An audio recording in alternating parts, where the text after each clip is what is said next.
Les mandats de président Félix, moi j'avais aimé que nous prenions ces mandats-là, la présidence de l'Union africaine, mais j'avais demandé au président de la République, avec le respect que je lui ai toujours dû, j'avais demandé au chef de l'État de capitaliser cette occasion-là. En devenant président de l'Union africaine, il doit peser de son poids, par exemple, de manière diplomatique, essayer de parler avec nos voisins, notamment les Rwanda, Ouganda et les autres, pour pacifier la partie est de la République démocratique du Congo et essayer de voir, avec des échanges commerciaux et tout consort, essayer de voir par comment on pouvait faire.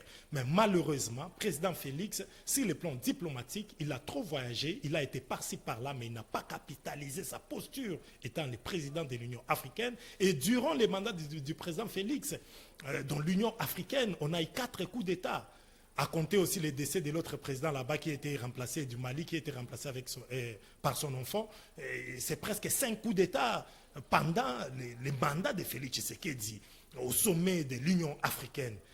Là, je dirais le mandat de Félix Tshisekedi dans l'Union africaine, c'est une bérésina, donc l'échec complet. Alors c'est une honte pour la République démocratique du Congo, mais ce n'est pas fini. Nous pensons que dans les jours à venir, c'est pourquoi nous prions Dieu, le Dieu de Lumumba, le Dieu de Tshisekedi, de nous inspirer le peuple congolais, d'être trop regardant, de ne pas être fanatique, de ne pas se verser dans le fanatisme, d'être regardant envers les autorités, prier Dieu en sorte que nous puissions avoir dans les jours à venir un leadership responsable.